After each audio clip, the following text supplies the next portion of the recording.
ਜਦੋਂ ਵੀ ਕਿਸੇ traffic signal ਤੇ ਇੱਕ ਛੋਟਾ ਜਿਹਾ ਬੱਚਾ ਹੱਥ ਵਧਾ ਕੇ ਪੈਸੇ ਮੰਗਦਾ ਦਿਖਦਾ ਹੈ ਸਾਨੂੰ ਤੇ ਸਾਡੀ ਗੱਡੀ ਦਾ ਜਿਹੜਾ ਸ਼ੀਸ਼ਾ ਹੈ ਉਹ ਤਾਂ ਉਤਰ ਜਾਂਦਾ ਹੈ, ਪਰ ਦਿਲ ਦਾ ਜਿਹੜਾ ਸ਼ੀਸ਼ਾ ਹੈ ਨਾ ਉਹ ਵੀ ਹਿਲ ਜਾਂਦਾ ਹੈ। ਕਿੰਨੇ ਨੇ ਜੋ ਸੋਚਦੇ ਨੇ ਕਿ ਇਹ ਬੱਚਾ ਕਿਸ ਦਾ ਹੋਏਗਾ, ਜਿਹੜਾ ਛੋਟਾ ਜਿਹਾ ਹੈ ਪਰ ਕੀ ਕਰਨਾ ਪੈ ਰਿਹਾ ਇਹਨੂੰ, ਤੇ ਅਗਲੇ ਪਲ ਅਸੀਂ ਗ੍ਰੀਨ ਲਾਈਟ ਹੁੰਦੇ ਹੀ ਉੱਥੋਂ ਦੀ ਲੰਘ ਜਾਂਦੇ ਹਾਂ ਤੇ ਉਹ ਬੱਚਾ ਉੱਥੇ ਦਾ ਉੱਥੇ ਹੀ ਰਹਿ ਜਾਂਦਾ। ਪੰਜਾਬ ਗਵਰਨਮੈਂਟ ਨੇ ਉਹ ਸ਼ੀਸ਼ਾ ਤੋੜਨ ਦੀ ਕੋਸ਼ਿਸ਼ ਕੀਤੀ ਹੈ। ਇੱਕ ਕਦਮ ਚੱਕਿਆ ਗਿਆ ਹੈ ਜੋ ਬਹੁਤ ਡੂੰਘੀ ਸਮੱਸਿਆ ਦੀ ਤਰਫ ਇਸ਼ਾਰਾ ਕਰਦਾ ਹੈ। DNA testing of children found begging on the street। Punjab ਸਰਕਾਰ ਦਾ ਫੈਸਲਾ ਇਹ ਹੈ ਕਿ ਹੁਣ ਚੌਕ ਚੌਰਾਹਾਂ ਦੇ ਵਿੱਚ ਭੀਖ ਮੰਗਦੇ ਬੱਚਿਆਂ ਦਾ DNA ਟੈਸਟ ਕਰਨਾ, ਜਿਹਦੀ ਪ੍ਰਕਿਰਿਆ ਸ਼ੁਰੂ ਵੀ ਹੋ ਚੁੱਕੀ ਹੈ। ਇਹ DNA ਟੈਸਟ ਵਾਲਾ ਜਿਹੜਾ ਪੂਰਾ ਮਾਮਲਾ ਹੈ ਉਹ ਹੈ ਕੀ ਹੈ, ਤੇ ਇਹ ਕਦਮ ਇਸ ਗੱਲ ਦਾ ਪਤਾ ਲਾਉਣ ਲਈ ਚੱਕਿਆ ਗਿਆ ਹੈ ਕਿ ਉਹ ਐਡਲਟ ਅਸਲ ਦੇ ਵਿੱਚ ਉਹ ਬੱਚੇ ਦਾ ਮਾਂ ਜਾਂ ਬਾਪ ਹੈਗਾ ਵੀ ਹੈ ਜਾਂ ਨਹੀਂ, ਤੇ ਜੇਕਰ ਰਿਲੇਸ਼ਨ ਨਹੀਂ ਮਿਲਦਾ ਤੇ ਸਮਝ ਲਵੋ ਕਿ ਉਹ ਬੱਚਾ ਸ਼ਾਇਦ ਕਿਸੇ ਹਿਊਮਨ ਟ੍ਰੈਫਿਕਿੰਗ ਜਾਂ ਬੈਗਿੰਗ ਗੈਂਗ ਦਾ ਸ਼ਿਕਾਰ ਬਣ ਚੁੱਕਾ। ਤੇ ਇਹ ਸ਼ਰਮਨਾਕ ਜਿਹੜੀ ਪੂਰੀ ਵਿਵਸਥਾ ਹੈ ਉਹ ਇੱਕ ਆਰਗੇਨਾਈਜ਼ਡ ਕ੍ਰਾਈਮ ਹੈ। ਸਵਾਲ ਇਹ ਹੈ ਕਿ ਤੁਹਾਨੂੰ ਲੱਗਦਾ ਹੈ ਕਿ ਇਹ ਜਿਹੜਾ ਕਦਮ ਹੈ ਚੰਗਾ ਹੈ ਜਾਂ ਫਿਰ ਇੱਕ ਪ੍ਰਾਈਵੇਸੀ ਦੀ ਵਾਇਲੇਸ਼ਨ ਹੈ? ਕਿ ਇਹ ਸਿਰਫ ਇੱਕ ਅਰਬਨ ਏਰੀਆ ਤੱਕ ਸੀਮਿਤ ਰਹੇਗਾ ਜਾਂ ਫਿਰ ਪੂਰੇ ਪੰਜਾਬ 'ਚ ਲਾਗੂ ਹੋਵੇਗਾ?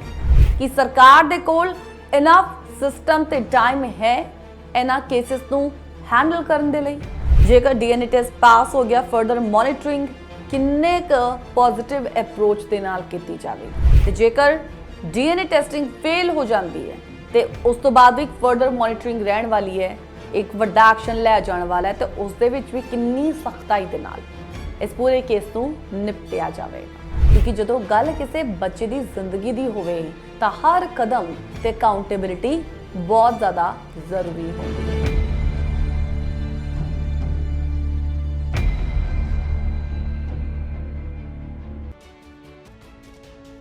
ਸਤਿ ਸ਼੍ਰੀ ਅਕਾਲ। ਅੱਜ ਦਾ ਮੁੱਦਾ ਦੇਖ ਰਹੇ ਸਾਰੇ ਦਰਸ਼ਕਾਂ ਦਾ ਬਹੁਤ-ਬਹੁਤ ਸਵਾਗਤ ਕਰਦੇ ਹਾਂ। ਮੈਂ ਹਾਂ ਤੁਹਾਡੇ ਨਾਲ ਗੀਤੂ ਦੇ ਸੈਣੀ। ਜਦੋਂ ਵੀ ਕਿਸੇ ਟ੍ਰੈਫਿਕ ਸਿਗਨਲ ਤੇ ਇੱਕ ਛੋਟਾ ਜਿਹਾ ਬੱਚਾ ਹੱਥ ਵਧਾ ਕੇ ਪੈਸੇ ਮੰਗਦਾ ਦਿਖਦਾ ਹੈ ਸਾਨੂੰ, ਤੇ ਸਾਡੀ ਗੱਡੀ ਦਾ ਜਿਹੜਾ ਸ਼ੀਸ਼ਾ ਹੈ ਉਹ ਤਾਂ ਉਤਰ ਜਾਂਦਾ ਹੈ, ਪਰ ਦਿਲ ਦਾ ਜਿਹੜਾ ਸ਼ੀਸ਼ਾ ਹੈ ਨਾ ਉਹ ਵੀ ਹਿਲ ਜਾਂਦਾ ਹੈ। ਕਿੰਨੇ ਨੇ ਜੋ ਸੋਚਦੇ ਨੇ ਕਿ ਇਹ ਬੱਚਾ ਕਿਸ ਦਾ ਹੋਏਗਾ, ਕਿੰਨਾ ਛੋਟਾ ਜਿਹਾ ਹੈ ਪਰ ਕੀ ਕਰਨਾ ਪੈ ਰਿਹਾ ਇਹਨੂੰ, ਤੇ ਅਗਲੇ ਪਲ ਅਸੀਂ ਗ੍ਰੀਨ ਲਾਈਟ ਹੁੰਦੇ ਹੀ ਉੱਥੋਂ ਦੀ ਲੰਘ ਜਾਂਦੇ ਹਾਂ ਤੇ ਉਹ ਬੱਚਾ ਉੱਥੇ ਦਾ ਉੱਥੇ ਹੀ ਰਹਿ ਜਾਂਦਾ ਹੈ। ਸੇਮ ਟ੍ਰੈਫਿਕ ਸਿਗਨਲ, ਸੇਮ ਜ਼ਿੰਦਗੀ ਦਾ ਚੱਕਰ। ਪਰ ਹੁਣ ਪੰਜਾਬ ਗਵਰਨਮੈਂਟ ਨੇ ਉਹ ਸ਼ੀਸ਼ਾ ਤੋੜਨ ਦੀ ਕੋਸ਼ਿਸ਼ ਕੀਤੀ ਹੈ। ਇੱਕ ਕਦਮ ਚੱਕਿਆ ਗਿਆ ਹੈ ਜੋ ਬਹੁਤ ਡੂੰਘੀ ਸਮੱਸਿਆ ਦੀ ਤਰਫ ਇਸ਼ਾਰਾ ਕਰਦਾ ਹੈ। DNA testing of children found begging on the streets। ਜੀ ਹਾਂ, ਪੰਜਾਬ ਸਰਕਾਰ ਦਾ ਫੈਸਲਾ ਇਹ ਹੈ ਕਿ ਹੁਣ ਚੌਕ ਚੌਰਾਹਾਂ ਦੇ ਵਿੱਚ ਭੀਖ ਮੰਗਦੇ ਬੱਚਿਆਂ ਦਾ DNA ਟੈਸਟ ਕਰਨਾ, ਜਿਹਦੀ ਪ੍ਰਕਿਰਿਆ ਸ਼ੁਰੂ ਵੀ ਹੋ ਚੁੱਕੀ ਹੈ। ਪੰਜਾਬ ਸਰਕਾਰ ਦਾ ਫੈਸਲਾ ਤੇ ਕਈ ਸਵਾਲ ਕਿ ਇਹ DNA ਟੈਸਟ ਵਾਲਾ ਜਿਹੜਾ ਪੂਰਾ ਮਾਮਲਾ ਹੈ ਉਹ ਹੈ ਕੀ ਹੈ। ਤੁਹਾਨੂੰ ਦੱਸ ਦਈਏ ਕਿ ਪੰਜਾਬ ਸਰਕਾਰ ਨੇ ਨਾ ਹੁਕਮ ਦਿੱਤਾ ਹੈ ਕਿ ਜਿੰਨਾ ਵੀ ਬੱਚੇ ਐਡਲਟਸ ਦੇ ਨਾਲ ਸੜਕਾਂ ਤੇ ਭੀਖ ਮੰਗਦੇ ਮਿਲਦੇ ਨੇ, ਜਿਹੜੇ ਬੱਚੇ, ਉਹਨਾਂ ਦਾ DNA ਟੈਸਟ ਕਰਵਾਇਆ ਜਾਵੇਗਾ। ਤੇ ਇਹ ਕਦਮ ਇਸ ਗੱਲ ਦਾ ਪਤਾ ਲਾਉਣ ਲਈ ਚੱਕਿਆ ਗਿਆ ਹੈ ਕਿ ਉਹ ਐਡਲਟ ਅਸਲ ਦੇ ਵਿੱਚ ਉਹ ਬੱਚੇ ਦਾ ਮਾਂ ਜਾਂ ਬਾਪ ਹੈਗਾ ਵੀ ਹੈ ਜਾਂ ਨਹੀਂ, ਤੇ ਜੇਕਰ ਰਿਲੇਸ਼ਨ ਨਹੀਂ ਮਿਲਦਾ ਤੇ ਸਮਝ ਲਵੋ ਕਿ ਉਹ ਬੱਚਾ ਸ਼ਾਇਦ ਕਿਸੇ ਹਿਊਮਨ ਟ੍ਰੈਫਿਕਿੰਗ ਜਾਂ ਬੈਗਿੰਗ ਗੈਂਗ ਦਾ ਸ਼ਿਕਾਰ ਬਣ ਚੁੱਕਿਆ ਹੈ। ਹੁਣ ਇਸ ਡਿਸੀਜਨ ਦੇ ਪਿੱਛੇ ਦੀ ਸੋਚ ਕੀ ਹੈ ਉਹ ਵੀ ਤੁਹਾਨੂੰ ਦੱਸਦੀ ਹੈ। ਸੋਚ ਇਹ ਹੈ ਕਿ ਸਿਰਫ ਭੀਖ ਮੰਗਣਾ ਨਹੀਂ ਹੈ, ਪਰ ਬੱਚਿਆਂ ਦਾ ਜਿਹੜਾ ਸ਼ੋਸ਼ਣ ਹੈ ਉਹਨੂੰ ਵੀ ਅਸੀਂ ਰੋਕਣਾ ਹੈ। ਇਹ ਡਿਸੀਜਨ ਕੋਈ ਆਮ ਐਡਮਿਨਿਸਟ੍ਰੇਟਿਵ ਆਰਡਰ ਨਹੀਂ ਹੈ, ਇਹ ਉਸ ਛੁਪੀ ਹੋਈ ਸਮੱਸਿਆ ਤੇ ਵਾਰ ਕਰਦਾ ਹੈ, ਜੋ ਸੜਕ ਤੇ ਤਾਂ ਨਜ਼ਰ ਆਉਂਦੀ ਹੈ ਸਾਨੂੰ, ਪਰ ਗੱਲਾਂ ਦੇ ਵਿੱਚ ਕਦੇ ਨਹੀਂ ਆਉਂਦੀ। ਤਾਂ ਹੀ ਕਿਹਾ ਨਾ ਕਿ ਸਾਨੂੰ ਬੱਚੇ ਮਿਲਦੇ ਨੇ, ਅਸੀਂ ਕੁਝ ਲੈ ਲਿਆ ਉਹਨਾਂ ਤੋਂ, ਸੋਚਦੇ ਵਿਚਾਰਦੇ ਵੀ ਹਾਂ ਕਿ ਬੱਚੇ ਕਿਹੜੇ ਹਾਲਤ ਵਿੱਚ ਜੀ ਰਹੇ ਨੇ, ਤੇ ਗ੍ਰੀਨ ਲਾਈਟ ਹੁੰਦੇ ਹੀ ਅਸੀਂ ਉੱਥੋਂ ਲੰਘ ਜਾਂਦੇ ਹਾਂ ਤੇ ਸਾਡੀ ਸੋਚ ਵੀ ਆਲ ਆਫ ਸਡਨ ਚੇਂਜ ਹੋ ਜਾਂਦੀ ਹੈ। ਪਰ ਕੁਝ ਰਹਿ ਜਾਂਦਾ ਹੈ ਤੇ ਉਹ ਬੱਚਾ ਤੇ ਉਹ ਪੂਰੀ ਸਿਚੁਏਸ਼ਨ ਜਿਹਨੂੰ ਉਹ ਰੋਜ਼ ਫੇਸ ਕਰਦੇ ਨੇ। ਇੰਡੀਆ 'ਚ ਖਾਸ ਤੌਰ ਤੇ ਵੱਡੀ ਸਿਟੀਜ਼ ਦੇ ਵਿੱਚ ਅਸੀਂ ਦੇਖਦੇ ਹਾਂ, ਸਾਨੂੰ ਦੇਖਣ ਨੂੰ ਮਿਲਦਾ ਹੈ ਕਿ ਛੋਟੇ ਬੱਚੇ ਵੱਡਿਆਂ ਦੇ ਨਾਲ ਭੀਖ ਮੰਗ ਰਹੇ ਹੁੰਦੇ ਨੇ ਤੇ ਕਈ ਵਾਰ ਇਹਨਾਂ ਦੇ ਹੱਥ ਪੈਰ ਕੱਟ ਕੇ ਜਾਂ ਜਿਸਮ ਤੇ ਜ਼ਖਮ ਬਣਾ ਕੇ ਸੜਕਾਂ ਤੇ ਇਹਨੂੰ ਬਿਠਾ ਦਿੱਤਾ ਜਾਂਦਾ ਆ, ਸਿਰਫ ਲੋਕਾਂ ਦੀ ਸਿੰਪੈਥੀ ਗੇਨ ਕਰਨ ਦੇ ਲਈ, ਸਿੰਪੈਥੀ ਲੈ ਕੇ ਪੈਸਾ ਕਮਾਉਣ ਦੇ ਲਈ। ਤੇ ਇਹ ਸ਼ਰਮਨਾਕ ਜਿਹੜੀ ਪੂਰੀ ਵਿਵਸਥਾ ਹੈ ਉਹ ਇੱਕ ਆਰਗੇਨਾਈਜ਼ਡ ਕ੍ਰਾਈਮ ਹੈ, ਜਿਹਦੇ 'ਚ ਕਈ ਵਾਰ ਆਪਣੇ ਮਾਂ-ਬਾਪ ਵੀ ਇਨਕਲੂਡ ਹੁੰਦੇ ਨਹੀਂ ਆ। ਤੇ ਪੰਜਾਬ ਸਰਕਾਰ ਨੇ ਨਾ ਇਸ ਗੱਲ ਨੂੰ ਸਮਝਦਿਆਂ ਹੋਇਆਂ ਇੱਕ ਪ੍ਰੋਐਕਟਿਵ ਕਦਮ ਚੱਕਿਆ ਹੈ, ਜੋ ਕਿ ਨਾਰਥ ਇੰਡੀਆ ਵਿੱਚ ਆਪਣੇ ਆਪ ਵਿੱਚ ਪਹਿਲਾ ਕਦਮ ਹੈ। ਤੇ ਇਹਦੀ ਗੱਲ ਬਹੁਤ ਜ਼ਿਆਦਾ ਹੋ ਰਹੀ ਹੈ ਤੇ ਸਵਾਲ ਇਹ ਹੈ ਕਿ DNA ਟੈਸਟਿੰਗ ਜਿਹੜੀ ਹੋ ਰਹੀ ਹੈ ਹੁਣ, ਇਹ ਕਿਵੇਂ ਹੋਵੇਗਾ ਇਹ ਸਾਰਾ ਕੰਮ। ਤੇ ਉਹ ਵੀ ਤੁਹਾਨੂੰ ਦੱਸ ਦਈਏ, ਇਨਫੋਰਮੇਸ਼ਨ ਜਿਹਨੂੰ ਲੈ ਕੇ ਆਈਏ। ਰਿਪੋਰਟਸ ਕਹਿੰਦੀਆਂ ਕਿ ਸਰਕਾਰ ਦੇ ਮੁਤਾਬਕ ਜਦੋਂ ਵੀ ਕਿਸੇ ਬੱਚੇ ਨੂੰ ਕਿਸੇ ਐਡਲਟ ਦੇ ਨਾਲ ਭੀਖ ਮੰਗਦੇ ਫੜਿਆ ਜਾਵੇਗਾ ਤੇ ਸਭ ਤੋਂ ਪਹਿਲਾਂ CWC ਯਾਨੀ ਕਿ ਚਾਈਲਡ ਵੈਲਫੇਅਰ ਕਮੇਟੀ ਨੂੰ ਡਾਇਰੈਕਟ ਇਨਫੋਰਮ ਕੀਤਾ ਜਾਵੇਗਾ। ਫਿਰ ਮੈਡੀਕਲ ਐਕਸਪਰਟਸ ਦੇ ਅੰਡਰ ਬੱਚੇ ਤੇ ਐਡਲਟ ਦੋਨਾਂ ਦਾ DNA ਸੈਂਪਲ ਲਿਆ ਜਾਵੇਗਾ, ਯੂਜੂਅਲੀ ਚੀਕ ਸਵਾਬ ਦੇ ਜ਼ਰੀਏ। ਫਿਰ ਲੈਬੋਰੇਟਰੀ ਵਿੱਚ ਮੈਚ ਕਰਵਾ ਕੇ ਦੇਖਿਆ ਜਾਵੇਗਾ ਕਿ ਇਹ ਰਿਲੇਸ਼ਨ ਬਾਇਓਲੋਜੀਕਲ ਹੈਗਾ ਵੀ ਹੈ ਜਾਂ ਨਹੀਂ। ਤੇ ਜੇਕਰ ਮੈਚ ਹੋ ਜਾਂਦਾ ਹੈ ਤੇ ਐਡਲਟ ਤੇ ਫਰਦਰ ਮੋਨੀਟਰਿੰਗ ਵੀ ਹੋਵੇਗੀ। ਇਹ ਗੌਰ ਕਰਨ ਵਾਲੀ ਗੱਲ ਹੈ, DNA ਮੈਚ ਹੋ ਗਿਆ ਤੇ ਐਡਲਟ ਤੇ ਬੱਚੇ ਤੇ ਫਰਦਰ ਮੋਨੀਟਰਿੰਗ ਵੀ ਹੋਵੇਗੀ, ਵਿਚ ਇਜ਼ ਵੈਰੀ ਇੰਪੋਰਟੈਂਟ। ਪਰ ਜੇ ਮੈਚ ਨਹੀਂ ਹੁੰਦਾ ਤਾਂ ਸਮਝੋ ਕਿ ਇਹ ਕਿਡਨੈਪਿੰਗ ਦਾ ਕੇਸ ਹੋ ਸਕਦਾ ਹੈ, ਇਹ ਟ੍ਰੈਫਿਕਿੰਗ ਦਾ ਕੇਸ ਹੋ ਸਕਦਾ ਆ, ਜਾਂ ਐਕਸਪਲੋਇਟੇਸ਼ਨ ਦਾ ਕੇਸ ਵੀ ਹੋ ਸਕਦਾ ਆ। ਹੁਣ ਅਗਲਾ ਸਵਾਲ ਇਹ ਹੈ ਕਿ ਇਹ ਫੈਸਲਾ ਕਿੰਨਾ ਜ਼ਰੂਰੀ ਸੀ। ਤੇ ਇਹਨੂੰ ਆਪਾਂ ਇਸ ਤਰੀਕੇ ਦੇ ਨਾਲ ਸਮਝ ਸਕਦੇ ਹਾਂ ਕਿ ਪੰਜਾਬ 'ਚ ਵੀ ਨਾ ਦਿੱਲੀ, ਮੁੰਬਈ, ਕੋਲਕਾਤਾ ਵਾਂਗ ਭਿਖਾਰੀਆਂ ਦੀ ਜਿਹੜੀ ਸੰਖਿਆ ਆ ਉਹ ਬਹੁਤ ਜ਼ਿਆਦਾ ਵੱਧ ਚੁੱਕੀ ਹੈ। ਖਾਸ ਤੌਰ ਤੇ ਮਾਈਗ੍ਰੈਂਟ ਪੋਪੂਲੇਸ਼ਨ ਦੇ ਵਿੱਚ ਛੋਟੇ ਬੱਚਿਆਂ ਦੀ ਜਿਹੜੀ ਗਿਣਤੀ ਹੈ ਉਹ ਅੱਜ ਦੇ ਵਕਤ ਦੇ ਵਿੱਚ ਬਹੁਤ ਜ਼ਿਆਦਾ ਵੱਧ ਗਈ ਹੈ। ਤੁਹਾਨੂੰ ਸ਼ਾਇਦ ਪੰਜਾਬ ਛੱਡੇ ਕਾਫੀ ਵਕਤ ਹੋ ਗਿਆ ਹੋਵੇਗਾ ਤੇ ਤੁਹਾਨੂੰ ਇੱਧਰ ਦੀ ਮੈਂ ਸਿਚੁਏਸ਼ਨ ਦੇ ਬਾਰੇ ਦੱਸ ਦਵਾਂ। ਤੇ ਇੱਥੇ ਨਾ ਸਕੂਲ ਨਾ ਕੋਈ ਪਹਿਚਾਨ, ਸਿਰਫ ਸੜਕ ਤੇ ਉਹਨਾਂ ਦੀ ਜ਼ਿੰਦਗੀ ਗੁਜ਼ਰ ਰਹੀ ਹੈ। ਕਦੀ ਟਾਇਲਟ ਪੇਪਰ ਵੇਚਦੇ ਹੋਏ, ਕਦੀ ਨੈਪਕਿਨਸ ਵੇਚਦੇ ਹੋਏ, ਕਦੀ ਕੋਈ ਖਿਲੌਣੇ ਵੇਚਦੇ ਹੋਏ ਤੇ ਕਦੀ ਕੋਈ ਖਾਣ ਪੀਣ ਵਾਲੀ ਚੀਜ਼ਾਂ ਵੇਚਦੇ ਹੋਏ। ਤੇ ਹੁਣ ਮਨਸ਼ਾ ਇਹ ਸੀਗੀ, ਸਵਾਲ ਇਹ ਸੀਗਾ ਕਿ ਫਿਊਚਰ ਵਿੱਚ ਵੀ ਇਹ ਬੱਚੇ ਗਲਤ ਰਾਸਤੇ ਦੇ ਵਿੱਚ ਜਾ ਸਕਦੇ ਨੇ ਤੇ ਇਸ ਕਰਕੇ ਇਹਨੂੰ ਹੁਣ ਰੋਕਣਾ ਜ਼ਰੂਰੀ ਹੈ, ਕਿਉਂਕਿ ਇਹ ਬੱਚੇ ਨਾਲੇ ਖੁਦ ਵੀ ਅਨਸੇਫ ਨੇ ਤੇ ਸੋਸਾਇਟੀ ਲਈ ਵੀ ਇੱਕ ਚੈਲੰਜ ਬਣ ਜਾਂਦੇ ਨੇ।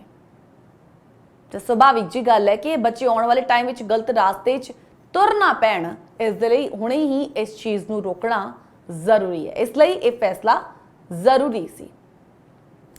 ਤੇ ਜਿੱਥੇ ਤੱਕ ਅੱਜ ਆਪਾਂ ਮੁੱਦਾ ਅਸੀਂ ਲੈ ਕੇ ਆਏ ਹਾਂ DNA ਟੈਸਟ ਨਾਲ ਜੁੜਿਆ ਹੋਇਆ, ਇਹ DNA ਟੈਸਟ ਕਰਵਾਉਣਾ ਸਿਰਫ ਇੱਕ ਟੈਸਟ ਨਹੀਂ ਹੈ, ਇੱਕ ਸਿਸਟਮ ਹੈ ਜਿਹਦੇ ਜ਼ਰੀਏ ਨਾ ਪਤਾ ਲੱਗੇਗਾ ਕਿ ਕਿਹੜਾ ਬੱਚਾ ਇਹ ਕਿੱਥੋਂ ਆਇਆ ਆ, ਕਿਸ ਕੰਡੀਸ਼ਨ ਦੇ ਵਿੱਚ ਹੈ ਤੇ ਕਿੰਨਾ ਵਲਨਰੇਬਲ ਹੈ। ਤੇ ਹੁਣ ਸੁਭਾਵਿਕ ਜੇ ਸਵਾਲ ਇਹ ਹੈ ਕਿ ਤੁਹਾਨੂੰ ਲੱਗਦਾ ਹੈ ਕਿ ਜਿਹੜਾ ਕਦਮ ਹੈ ਚੰਗਾ ਹੈ ਜਾਂ ਫਿਰ ਇੱਕ ਪ੍ਰਾਈਵੇਸੀ ਦੀ ਵਾਇਲੇਸ਼ਨ ਹੈ, ਕਿਉਂਕਿ ਡੈਫੀਨੇਟ ਨੈਚੁਰਲ ਜੀ ਗੱਲ ਹੈ, ਮਾਮਲਾ ਸੈਂਸਿਟਿਵ ਹੈ ਕਿ ਇਹ ਸਿਰਫ ਇੱਕ ਅਰਬਨ ਏਰੀਆ ਤੱਕ ਸੀਮਿਤ ਰਹੇਗਾ ਜਾਂ ਫਿਰ ਪੂਰੇ ਪੰਜਾਬ 'ਚ ਲਾਗੂ ਹੋਵੇਗਾ। ਕਿ ਸਰਕਾਰ ਦੇ ਕੋਲ ਇਨਫ ਸਿਸਟਮ ਤੇ ਟਾਈਮ ਹੈ ਇਹਨਾਂ ਕੇਸਿਸ ਨੂੰ ਹੈਂਡਲ ਕਰਨ ਦੇ ਲਈ। ਜੇਕਰ DNA ਟੈਸਟ ਪਾਸ ਹੋ ਗਿਆ, ਫਰਦਰ ਮੋਨੀਟਰਿੰਗ ਕਿੰਨੇ ਕੁ ਪੋਜ਼ਿਟਿਵ ਅਪਰੋਚ ਦੇ ਨਾਲ ਕੀਤੀ ਜਾਵੇਗੀ। ਤੇ ਜੇਕਰ DNA ਟੈਸਟਿੰਗ ਫੇਲ ਹੋ ਜਾਂਦੀ ਹੈ ਤੇ ਉਸ ਤੋਂ ਬਾਅਦ ਵੀ ਇੱਕ ਫਰਦਰ ਮੋਨੀਟਰਿੰਗ ਰਹਿਣ ਵਾਲੀ ਹੈ, ਇੱਕ ਵੱਡਾ ਐਕਸ਼ਨ ਲਿਆ ਜਾਣ ਵਾਲਾ ਹੈ, ਤੇ ਉਸ ਦੇ ਵਿੱਚ ਵੀ ਕਿੰਨੀ ਸਖਤਾਈ ਦੇ ਨਾਲ ਇਸ ਪੂਰੇ ਕੇਸ ਨੂੰ ਨਿਪਟਿਆ ਜਾਵੇਗਾ। ਅੱਜ ਦਾ ਮੁੱਦਾ ਦੇ ਨਾਲ ਇਹ ਸਾਰੇ ਸਵਾਲ ਜਿਹੜੇ ਆ ਉਹ ਜੁੜੇ ਹੋਏ ਨੇ, ਜਿਹਦੀ ਤਹਿ ਤੱਕ ਆਪਾਂ ਜਾਵਾਂਗੇ ਤੇ ਹਰ ਸਵਾਲ ਨੂੰ ਸਮਝਣ ਦੀ ਆਪਾਂ ਕੋਸ਼ਿਸ਼ ਕਰਾਂਗੇ, ਡੀਪਲੀ ਸਮਝਣ ਦੀ ਕੋਸ਼ਿਸ਼ ਕਰਾਂਗੇ। ਕਈ ਵਾਰ ਨਾ ਇੱਕ ਛੋਟੀ ਪਹਿਲ ਇੱਕ ਵੱਡੀ ਤਬਦੀਲੀ ਦਾ ਸਟਾਰਟ ਬਣ ਜਾਂਦੀ ਹੈ। ਪੰਜਾਬ ਸਰਕਾਰ ਦਾ ਇਹ ਕਦਮ ਵੀ ਉਹੀ ਸਟਾਰਟ ਹੋ ਸਕਦਾ ਹੈ, ਜਿੱਥੇ ਬਚਪਨ ਸਿਰਫ ਭੀਖ ਮੰਗਦਾ ਨਾ ਦਿਖਦਾ ਹੋਵੇ, ਬਲਕਿ ਸਕੂਲ ਜਾਂਦਾ ਹੋਵੇ, ਖੇਡਦਾ ਹੋਵੇ, ਮੁਸਕਰਾ ਕੇ ਜਿਉਂਦਾ ਹੋਵੇ ਉਸ ਲਾਈਫ ਨੂੰ।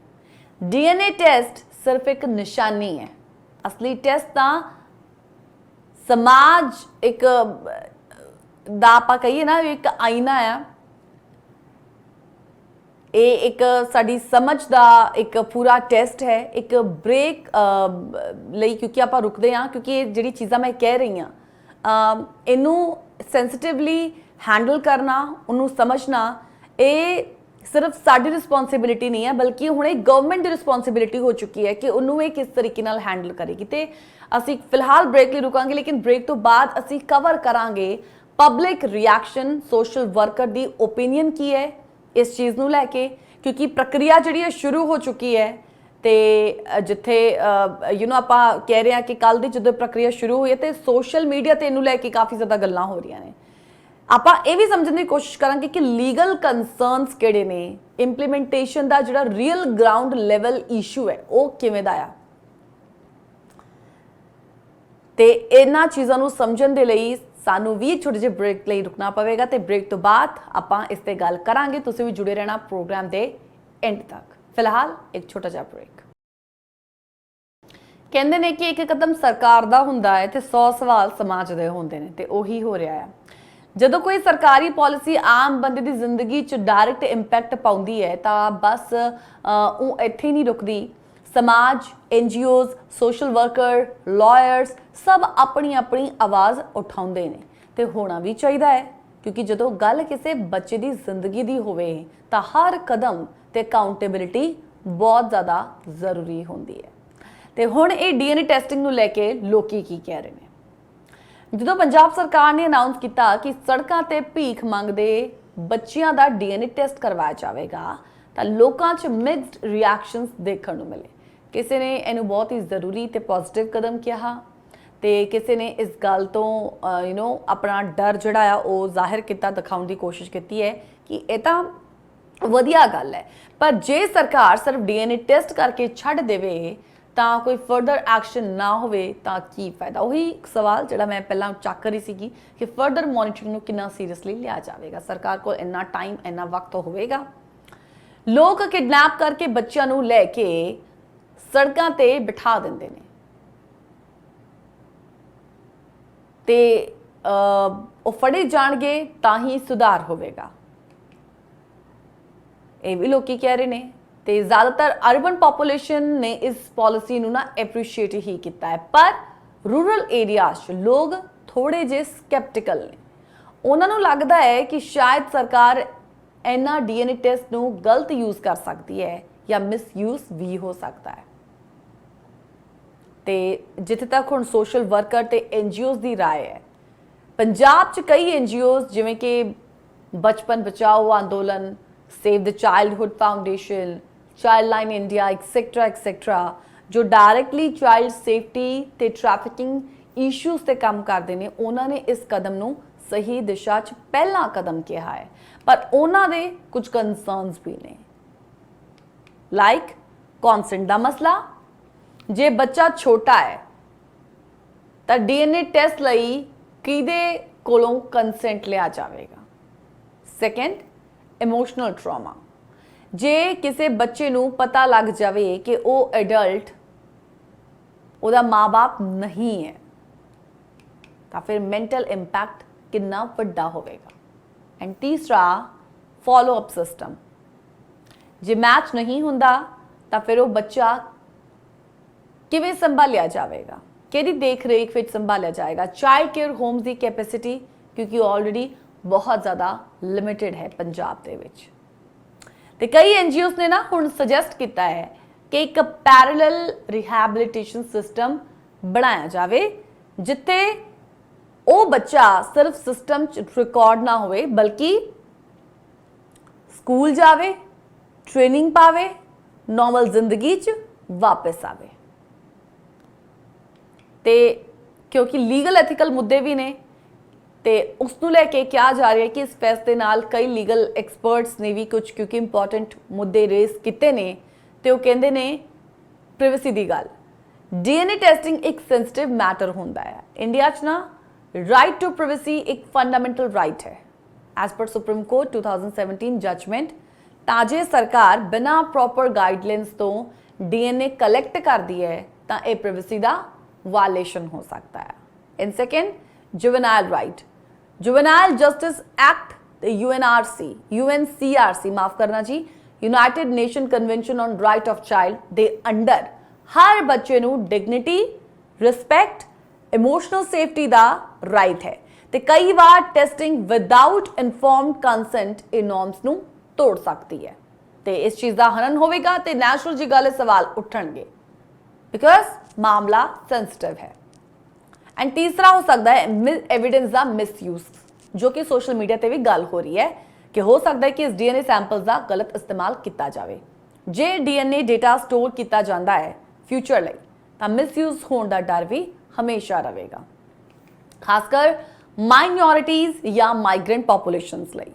ਇਸ ਕਰਕੇ ਐਕਸਪਰਟਸ ਤੇ ਹੁਣ ਰਿਕਮੈਂਡ ਕਰਦੇ ਨੇ ਇਸ ਕਦਮ ਨੂੰ ਲੈ ਕੇ ਕਿ ਇੱਕ ਕਲੀਅਰ ਲੀਗਲ ਫਰੇਮਵਰਕ ਹੋਣਾ ਚਾਹੀਦਾ ਹੈ ਜਿੱਥੇ ਡੀਐਨਏ ਟੈਸਟ ਦਾ ਸਕੋਪ, ਉਹਦਾ ਪਰਪਸ, ਸਟੋਰੇਜ, ਯੂਸੇਜ ਤੇ ਡਿਲੀਸ਼ਨ ਪਾਲਿਸੀ ਫਿਕਸ ਹੋਵੇ ਤੇ ਜਿੱਥੇ ਇੱਕ ਕਦਮ ਚੱਕਿਆ ਜਾਂਦਾ ਹੈ ਤੇ ਸਵਾਲ ਵੀ ਉੱਠਦੇ ਨੇ, ਸਵਾਲ ਦੇ ਨਾਲ ਨਾਲ ਰਾਏ ਵੀ ਦਿੱਤੀ ਜਾਂਦੀ ਹੈ, ਸੁਜੈਸ਼ਨਸ ਵੀ ਆਉਂਦੇ ਨੇ ਤੇ ਜ਼ਰੂਰੀ ਹੋ ਜਾਂਦਾ ਹੈ ਉਹਨਾਂ ਸੁਜੈਸ਼ਨਸ ਨੂੰ ਅਕਾਊਂਟ ਵਿੱਚ ਲੈਣਾ। ਲੇਕਿਨ ਉਸ ਦੇ ਨਾਲ ਨਾਲ ਨਾ ਇੱਕ ਹੋਰ ਚੀਜ਼ ਹੁੰਦੀ ਹੈ ਜਿਹੜੀ ਹਮੇਸ਼ਾ ਹੀ ਕੁਐਸਚਨਸ ਦੇ ਨਾਲ ਨਾਲ ਪੈਰਲਲ ਚੱਲਦੀ ਰਹਿੰਦੀ ਹੈ ਤੇ ਉਹ ਹੈ ਉਹਦਾ ਇੰਪਲੀਮੈਂਟੇਸ਼ਨ ਕਰਨ ਦਾ ਚੈਲੰਜ ਤੇ ਗਰਾਊਂਡ ਦੀ ਰਿਐਲਿਟੀ, ਜ਼ਮੀਨੀ ਸੱਚ ਕੀ ਹੋਵੇਗਾ ਉਸ ਕਦਮ ਦਾ ਜਦੋਂ ਆਪਾਂ ਪ੍ਰੈਕਟੀਕਲ ਤੌਰ ਤੇ ਉਹਨੂੰ ਕਰਨਾ ਸ਼ੁਰੂ ਕਰ ਦਵਾਂਗੇ। ਦੇਖੋ ਜੀ, ਗਵਰਨਮੈਂਟ ਅਨਾਉਂਸਮੈਂਟ ਵੀ ਬੋਲਡ ਹੁੰਦੇ ਨੇ ਪਰ ਜ਼ਮੀਨ ਤੇ ਕੀ ਹੋ ਰਿਹਾ ਹੈ ਇਹ ਸਭ ਤੋਂ ਜ਼ਰੂਰੀ ਹੁੰਦਾ ਹੈ।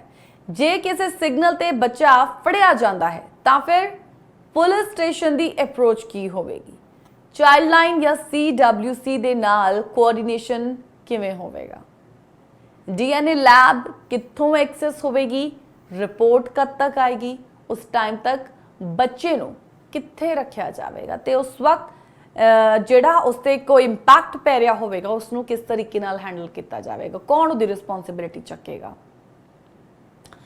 ਅੱਜ ਪੰਜਾਬ 'ਚ ਲਿਮਿਟਿਡ ਹੀ ਐਸੇ ਲੈਬਸ ਨੇ ਜਿੱਥੇ ਡੀਐਨਏ ਟੈਸਟਿੰਗ ਪੋਸੀਬਲ ਹੈ, ਇਨਫਰਾਸਟ੍ਰਕਚਰ ਵੀ ਲਿਮਿਟਿਡ ਹੈ ਤਾਂ ਜੇ 100 ਜਾਂ 200 ਕੇਸਸ ਇਕੱਠੇ ਆਉਂਦੇ ਨੇ ਤਾਂ ਬੈਕਲੌਗ ਕ੍ਰੀਏਟ ਹੋ ਸਕਦਾ ਹੈ ਤੇ ਗੱਲ ਸੋਚਣ ਲਾਇਕ ਹੈ ਕਿ ਮੰਨ ਲਓ ਜੇ ਜਸਟ ਇਮੈਜਿਨ ਜੇ ਤੁਹਾਡਾ ਡੀਐਨਏ ਮੈਚ ਨਾ ਹੋਵੇ ਤਾਂ ਤੁਸੀਂ ਸਸਪੈਕਟ ਬਣ ਜਾਂਦੇ ਹੋ, ਫਿਰ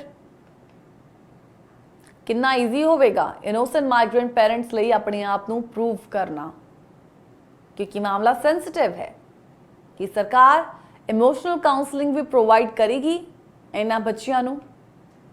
ਸਵਾਲ ਉੱਤੇ ਸਵਾਲ ਕਈ ਨੇ ਪਰ ਜਵਾਬਾਂ ਦੀ ਰਿਸਪੌਂਸਿਬਿਲਿਟੀ ਵੀ ਗਵਰਨਮੈਂਟ ਤੇ ਸਮਾਜ ਦੋਨਾਂ ਦੀ ਹੈ।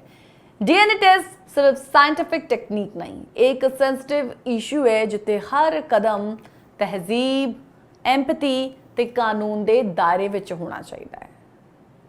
ਭਲਾਈ ਦੀ ਗੱਲ ਕਰਨ ਲਈ ਸਭ ਤੋਂ ਪਹਿਲਾਂ ਭਲਾਈ ਨਾਲ ਅਪਰੋਚ ਵੀ ਜ਼ਰੂਰੀ ਹੈ ਤੇ ਇੱਕ ਫਿਰ ਆਪਾਂ ਇੱਕ ਛੋਟੇ ਜਿਹੇ ਬ੍ਰੇਕ ਲਈ ਰੁਕਾਂਗੇ ਤੇ ਬ੍ਰੇਕ ਤੋਂ ਬਾਅਦ ਅਸੀਂ ਡਿਸਕਸ ਕਰਾਂਗੇ ਇੰਡੀਆ ਦੇ ਹੋਰ ਸ਼ਹਿਰਾਂ 'ਚ ਕੀ ਹੋ ਰਿਹਾ ਹੈ ਤੇ ਜਦੋਂ ਗੱਲ ਭੀਖ ਮੰਗਣ ਦੀ ਆਉਂਦੀ ਹੈ, ਬੈਗਿੰਗ ਦੀ ਆਉਂਦੀ ਹੈ ਔਨ ਦਾ ਸਟਰੀਟ, ਪੰਜਾਬ 'ਚ ਟ੍ਰੈਫਿਕਿੰਗ ਦਾ ਡੇਟਾ ਕੀ ਹੈ, ਪ੍ਰੀਵੈਂਸ਼ਨ ਲਈ ਲੌਂਗ ਟਰਮ ਸੋਲੂਸ਼ਨਸ ਦੀ ਆਖਿਰ ਜ਼ਰੂਰਤ ਹੈ ਤੇ ਇਹ ਜ਼ਰੂਰਤ ਸਾਨੂੰ ਕਿਉਂ ਪਈ। ਇੱਕ ਛੋਟਾ ਜਿਹਾ ਬ੍ਰੇਕ, ਇਸ ਤੇ ਵੀ ਗੱਲ ਕਰਾਂਗੇ, ਤੁਸੀਂ ਜੁੜੇ ਰਹਿਣਾ ਸਾਡੇ ਨਾਲ। ਸੜਕਾਂ ਤੇ ਬੈਠਾ ਉਹ ਬਚਪਨ ਜਿਨ੍ਹਾਂ ਦੀ ਮੁਸਕਾਨ ਵੀ ਕਿਰਾਏ ਦੀ ਹੋ ਚੁੱਕੀ ਹੈ, ਜਿੱਥੋਂ ਗੁਜ਼ਰਦਾ ਕੋਈ ਨਾ ਕੋਈ ਬੱਚਾ ਹੱਥਾਂ 'ਚ ਫੁੱਲ ਲੈ ਕੇ ਬੈਠਾ ਹੁੰਦਾ ਆ, ਫੁੱਲ ਵੇਚਣ ਦੀ ਸੋਚ ਰਿਹਾ ਹੁੰਦਾ ਹੈ, ਕੁਝ ਖਿਲੌਣੇ ਜਾਂ ਇੱਕ ਕਾਗਜ਼ ਦਾ ਟਿਸ਼ੂ ਲੈ ਕੇ ਖੜਾ ਮਿਲ ਜਾਂਦਾ ਹੈ ਸਾਨੂੰ, ਪਰ ਪੁੱਛਣ ਵਾਲਾ ਕੋਈ ਨਹੀਂ ਹੁੰਦਾ ਇਹ ਬੱਚਾ ਕਿਸ ਦਾ ਹੈ, ਇਹ ਕਿੱਥੋਂ ਆਇਆ ਹੈ। ਪੰਜਾਬ ਸਰਕਾਰ ਦਾ DNA ਟੈਸਟਿੰਗ ਵਾਲਾ ਫੈਸਲਾ, ਜਿਹਦੀ ਅੱਜ ਆਪਾਂ ਗੱਲ ਕਰ ਰਹੇ ਹਾਂ ਪ੍ਰੋਗਰਾਮ ਅੱਜ ਦਾ ਮੁੱਦਾ ਦੇ ਵਿੱਚ, ਜਿਵੇਂ ਕਿ ਇੱਕ ਐਮਰਜੈਂਸੀ ਬ੍ਰੇਕ ਹੈ ਤੇ ਇੱਕ ਤੇਜ਼ੀ ਦੇ ਨਾਲ ਵੱਧ ਰਹੀ ਸਮਾਜਿਕ ਪ੍ਰੋਬਲਮ ਤੇ ਇਹ ਬੇਸਡ ਹੈ। ਪਰ ਅਸਲ ਸਵਾਲ ਇਹ ਹੈ ਕਿ ਸਿਰਫ DNA ਟੈਸਟ ਨਾਲ ਟ੍ਰੈਫਿਕਿੰਗ ਦਾ ਸਫਾਇਆ ਹੋ ਸਕਦਾ ਹੈ। ਤੇ ਹੁਣ ਆਪਾਂ ਦੇਖਦੇ ਹਾਂ ਨੈਸ਼ਨਲ ਲੈਵਲ ਤੇ ਕੀ ਹੋ ਰਿਹਾ ਹੈ, ਪੰਜਾਬ 'ਚ ਗਰਾਊਂਡ ਤੇ ਸੱਚ ਕੀ ਹੈ, ਗਰਾਊਂਡ ਦਾ ਸੱਚ ਕੀ ਹੈ ਤੇ ਲੌਂਗ ਟਰਮ ਵਿਜ਼ਨ ਇਸ ਨੂੰ ਲੈ ਕੇ ਕੀ ਹੋਣਾ ਚਾਹੀਦਾ ਹੈ। ਇੰਡੀਆ 'ਚ ਚਾਈਲਡ ਟ੍ਰੈਫਿਕਿੰਗ ਦੀ ਪਿਕਚਰ ਨੂੰ ਅਸੀਂ ਦੇਖੀਏ ਤਾਂ ਸਾਨੂੰ ਪਤਾ ਚੱਲਦਾ ਹੈ ਕਿ ਨੈਸ਼ਨਲ ਕ੍ਰਾਈਮ ਰਿਕਾਰਡ ਬਿਊਰੋ ਯਾਨੀ ਕਿ NCRB ਦਾ ਜਿਹੜਾ ਡੇਟਾ ਹੈ ਉਸ ਦੇ ਅਕੋਰਡਿੰਗਲੀ 2023 ਚ ਇੰਡੀਆ 'ਚ ਅਪਰੋਕਸੀਮੇਟਲੀ 10,000 ਕੇਸਿਸ ਰਿਪੋਰਟ ਹੋਏ ਰਿਲੇਟਡ ਟੂ ਚਾਈਲਡ ਟ੍ਰੈਫਿਕਿੰਗ। ਤੇ ਸਭ ਤੋਂ ਅਫੈਕਟਡ ਸਟੇਟਸ ਕਿਹੜੇ ਸੀਗੇ? ਵੈਸਟ ਬੰਗਾਲ, ਬਿਹਾਰ, ਝਾਰਖੰਡ, UP ਤੇ ਹੌਲੀ ਹੌਲੀ ਨਾ ਹੁਣ ਪੰਜਾਬ ਵੀ ਲਿਸਟ ਵਿੱਚ ਆਂਦਾ ਜਾ ਰਿਹਾ ਹੈ। ਤੇ ਮੇਜਰ ਰੀਜ਼ਨਸ ਕਿਹੜੇ ਨੇ?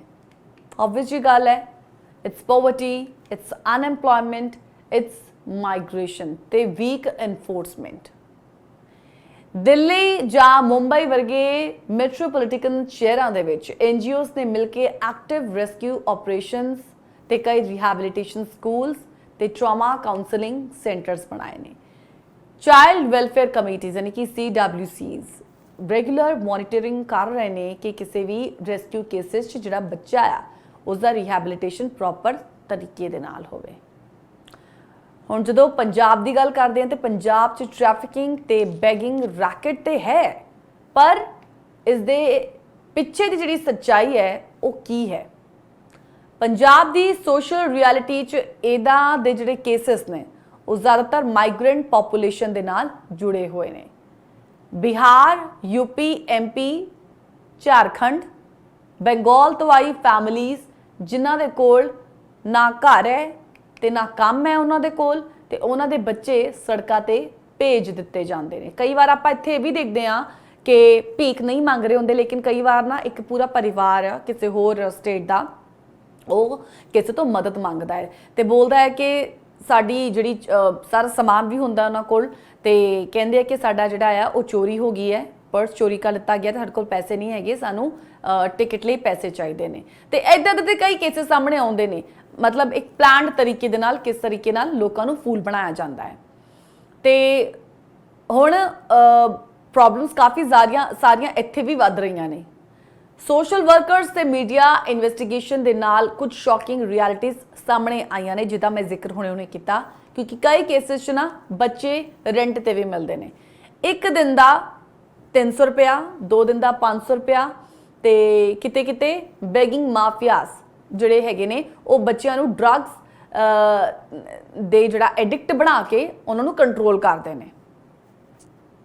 ਤੇ ਚਾਈਲਡ ਲੇਬਰ ਵਿੱਚ ਵੀ ਜ਼ਿਆਦਾਤਰ ਆਹੀ ਬੱਚੇ ਇੰਡਲਜ ਰਹਿੰਦੇ ਨੇ। ਇਹ ਕੋਈ ਸਿਰਫ ਇਕਨੋਮਿਕ ਪ੍ਰੋਬਲਮ ਨਹੀਂ, ਇਹ ਆਰਗੇਨਾਈਜ਼ਡ ਕ੍ਰਾਈਮ ਹੈ। ਤੇ ਸਵਾਲ ਫਿਰ ਉਹੀ ਹੈ ਕਿ ਇਹ ਪ੍ਰੋਬਲਮਸ ਦਾ ਸੋਲੂਸ਼ਨ ਸਿਰਫ DNA ਟੈਸਟ ਇਜ਼ ਇਨਫ? ਜਿਵੇਂ ਪਹਿਲਾਂ ਤੁਹਾਨੂੰ ਦੱਸਿਆ ਕਿ DNA ਟੈਸਟ ਇੱਕ ਸਟਾਰਟਿੰਗ ਪੁਆਇੰਟ ਹੋ ਸਕਦਾ ਹੈ, ਪਰ ਵਿੱਚ ਆ ਜਾਂਦਾ ਆ ਪਰ ਟ੍ਰੈਫਿਕਿੰਗ ਨੈਟਵਰਕਸ ਨੂੰ ਤੋੜਨਾ, ਜਿਨ੍ਹਾਂ ਨੇ ਇਹ ਬਚਪਨ ਨੂੰ ਬਾਜ਼ਾਰ ਬਣਾ ਛੱਡਿਆ ਹੈ ਅੱਜ ਦੀ ਡੇਟ ਵਿੱਚ, ਉਸ ਨੂੰ ਤੋੜਨਾ ਕਿ ਡਿਫਿਕਲਟ ਨਹੀਂ ਹੋਏਗਾ। ਦੂਜਾ, ਪੁਲਿਸ ਸੋਸ਼ਲ NGOs ਕੋਆਰਡੀਨੇਸ਼ਨ, ਜਿੱਥੇ ਜੁਆਇੰਟ ਰੇਡਸ ਰੈਸਕਿਊ ਆਪਰੇਸ਼ਨਸ ਹੋਣ, ਇਹ ਜ਼ਰੂਰੀ ਹੋਵੇਗਾ, ਪਰ ਇਹ ਵੀ ਕਿੰਨਾ ਕੁ ਈਜ਼ੀ ਹੋਵੇਗਾ। ਤੀਸਰਾ, ਫਾਸਟ ਟਰੈਕ ਕੋਰਟਸ, ਜਿੱਥੇ ਕੇਸਿਸ ਦੀ ਜਲਦੀ ਉਹਦਾ ਸੁਣਵਾਈ ਹੋਵੇ, ਉਹਦਾ ਸੋਲੂਸ਼ਨ ਹੋਵੇ, ਪਰ ਕਿੰਨਾ ਫਾਸਟ ਹੋਵੇਗਾ? Again it's a question. Then state level anti trafficking cells properly funded, regularly monitored, ਲੇਕਿਨ ਅਗੇਨ ਇਟਸ ਅ ਕੁਐਸਚਨ ਕਿ ਕਿੰਨਾ ਰੈਗੂਲਰ ਮੋਨੀਟਰਿੰਗ ਇਹਨੂੰ ਕੀਤੀ ਜਾਵੇਗੀ, ਕਿੰਨੇ ਲੌਂਗ ਟਾਈਮ ਤੱਕ ਇਹ ਸੇਮ ਸਿਚੁਏਸ਼ਨ ਰਹਿਣ ਵਾਲੀ ਹੈ। ਤੇ ਜੇ ਸਰਕਾਰ ਸਿਰਫ ਸੈਂਪਲ ਲੈ ਕੇ ਲੈਬ 'ਚ ਭੇਜ ਕੇ ਰਿਪੋਰਟ ਦਾ ਇੰਤਜ਼ਾਰ ਕਰ ਰਹੀ ਹੈ ਤਾਂ ਇਹ ਸਿਰਫ ਇੱਕ ਟੈਕਨੀਕਲ ਫਾਰਮੈਲਿਟੀ ਬਣ ਕੇ ਰਹਿ ਜਾਊਗੀ। ਤੁਹਾਨੂੰ ਕੀ ਲੱਗਦਾ ਹੈ? ਹੋਰ ਸ਼ਹਿਰਾਂ ਤੋਂ ਆਪਾਂ ਦੇਖਦੇ ਹਾਂ ਕਿ ਉੱਥੇ ਦੀ ਬੈਸਟ ਪ੍ਰੈਕਟਿਸ ਕੀ ਚੱਲ ਰਹੀ ਨੇ। ਲਾਈਕ ਫਸਟ ਆਫ ਆਲ ਮੈਂ ਜੇਕਰ ਦਿੱਲੀ ਮਾਡਲ ਦੀ ਗੱਲ ਕਰਾਂ ਤੇ ਚਾਈਲਡ ਲਾਈਨ 1098 ਨੈਟਵਰਕ ਇਹ ਫੁੱਲੀ ਐਕਟਿਵ ਹੈ ਉੱਥੇ। CWCs ਨੇ ਤੇ ਜਿਹੜੇ ਡਿਸਟ੍ਰਿਕਟ ਚਾਈਲਡ ਪ੍ਰੋਟੈਕਸ਼ਨ ਨੇ ਯੂਨਿਟਸ ਨੇ ਉਹ ਹਰ ਮੰਥ ਨਾ ਵਿਜ਼ਿਟ ਕਰਦੇ ਨੇ, ਕਿਉਂਕਿ ਮੈਂ ਦਿੱਲੀ ਵੀ ਕਾਫੀ ਟਾਈਮ ਰਹੀ ਹਾਂ ਤੇ ਮੈਂ ਉੱਥੇ ਦੇਖਿਆ ਹੈ ਕਿ ਉਹ ਕਾਫੀ ਲੌਂਗ ਟਾਈਮ ਤੱਕ ਉਹਨੂੰ ਵਿਜ਼ਿਟ ਕਰਦੇ ਨੇ ਸਲਮ ਏਰੀਆਜ਼ ਦੇ ਵਿੱਚ। ਪੁਲਿਸ NGOs ਤੇ ਹਸਪੀਟਲ ਸਟਾਫ ਲਈ ਰੈਗੂਲਰ ਟ੍ਰੈਫਿਕਿੰਗ ਅਵੇਅਰਨੈਸ ਟ੍ਰੇਨਿੰਗ ਜਿਹੜੀ ਆ ਉੱਥੇ ਪ੍ਰੋਪਰ ਹੁੰਦੀ ਹੈ। ਤੇ ਸੁਣਨ ਚ ਆਇਆ ਮੁੰਬਈ ਮਾਡਲ ਕੀ ਹੈ। ਮੁੰਬਈ ਮਾਡਲ ਵਿੱਚ ਨਾ ਐਂਟੀ ਹਿਊਮਨ ਟ੍ਰੈਫਿਕਿੰਗ ਯੂਨਿਟਸ ਨੇ ਸਪੈਸ਼ਲ ਆਫਿਸਰਸ ਟ੍ਰੇਨ ਕੀਤੇ ਹੋਏ ਨੇ। ਉੱਥੇ ਰੈਸਕਿਊ ਸੈਂਟਰਸ 'ਚ ਬੱਚੇ ਲਈ ਇੱਕ ਸੈਪਰੇਟ ਟਰਾਮਾ ਕਾਉਂਸਲਰਸ ਵੀ ਨੇ ਜੋ ਬੱਚਿਆਂ ਦੀ ਪ੍ਰੋਪਰ ਕਾਉਂਸਲਿੰਗ ਕਰਦੇ ਨੇ। ਫਿਰ ਉਸ ਤੋਂ ਬਾਅਦ ਲੌਜ ਕਰਨ 'ਚ ਇਹ ਡਿਲੇ ਨਹੀਂ ਕਰਦੇ ਨੇ। ਜ਼ੀਰੋ FIR ਇਮੀਡੀਏਟਲੀ ਰਜਿਸਟਰ ਉੱਥੇ ਕੀਤਾ ਜਾਂਦਾ ਆ। ਤੇ ਪੰਜਾਬ ਵੀ ਨਾ ਇਹਨਾਂ ਮਾਡਲਸ ਤੋਂ ਕੁਝ ਸਿੱਖ ਸਕਦਾ ਹੈ, ਖਾਸ ਕਰਕੇ regarding coordination between departments, counselling plus schooling plus safe shelter ਦਾ 3 ਲੇਅਰਡ ਸਪੋਰਟ ਸਿਸਟਮ ਜੋ ਕਿ ਦਿੱਲੀ ਮਾਡਲ ਤੇ ਮੁੰਬਈ ਮਾਡਲ ਵਿੱਚ ਯੂਜ਼ ਕੀਤਾ ਜਾਂਦਾ ਹੈ। And then prompt legal action ਵੀ ਜ਼ਰੂਰੀ ਨੇ ਇੱਥੇ, ਜਿਵੇਂ ਕਿ ਲੌਂਗ ਟਰਮ ਵਿਜ਼ਨ ਕੀ ਹੋਵੇਗਾ। ਸਿਰਫ ਪਾਲਿਸੀ ਨਹੀਂ, ਪਲੈਨਿੰਗ ਵੀ ਜ਼ਰੂਰੀ ਹੈ। ਤੇ ਪੰਜਾਬ 'ਚ ਕਿਉਂਕਿ ਮੇਜਰ ਇਸ਼ੂ ਰਿਹੈਬਿਲਿਟੇਸ਼ਨ ਕੈਪੈਸਿਟੀ ਦਾ ਹੈ, ਬਹੁਤ ਹੀ ਲਿਮਿਟਡ ਹੈ ਇੱਥੇ। ਤੇ ਅੱਜ ਵੀ ਨਾ ਕਈ ਸ਼ੈਲਟਰ ਹੋਮਸ ਓਵਰਬਰਡਨਡ ਨੇ, ਸਟਾਫ ਦੀ ਕਮੀ ਹੈ ਉੱਥੇ, ਪੈਸਿਆਂ ਦੀ ਕਮੀ ਹੈ ਤੇ ਸਮਟਾਈਮਸ ਟ੍ਰੇਨਿੰਗ ਦੀ ਵੀ ਕਮੀ ਵੀ ਹੈ। ਸਰਕਾਰ ਲਈ ਲੌਂਗ ਟਰਮ ਸਟੈਪਸ ਇਨਕਲੂਡ ਕਰਨੇ ਇੱਥੇ ਜ਼ਰੂਰੀ ਹੋ ਜਾਂਦੇ ਨੇ। ਲਾਈਕ ਬੱਚਿਆਂ ਲਈ ਵੋਕੇਸ਼ਨਲ ਸਕਿੱਲ ਸੈਂਟਰਸ ਜਿੱਥੇ ਉਹ ਕੰਮ ਸਿੱਖ ਕੇ ਆਪਣੀ ਜ਼ਿੰਦਗੀ ਸੰਭਾਲ ਸਕਣ।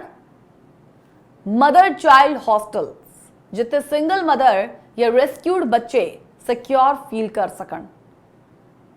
ਤੇ ਪਬਲਿਕ ਪਾਰਟਿਸਿਪੇਸ਼ਨ ਜਿੱਥੇ ਰੈਜ਼ੀਡੈਂਟਸ ਰਿਪੋਰਟ ਕਰਨ ਜੇ ਕਿਸੇ ਸਿਗਨਲ ਤੇ ਸਸਪੀਸ਼ੀਅਸ ਬੱਚਾ ਦਿਖਦਾ ਹੈ ਤੇ ਇਸ ਤਰੀਕੇ ਦਾ ਵੀ ਇੱਕ ਸੈਂਟਰ ਹੋਣਾ ਚਾਹੀਦਾ ਹੈ।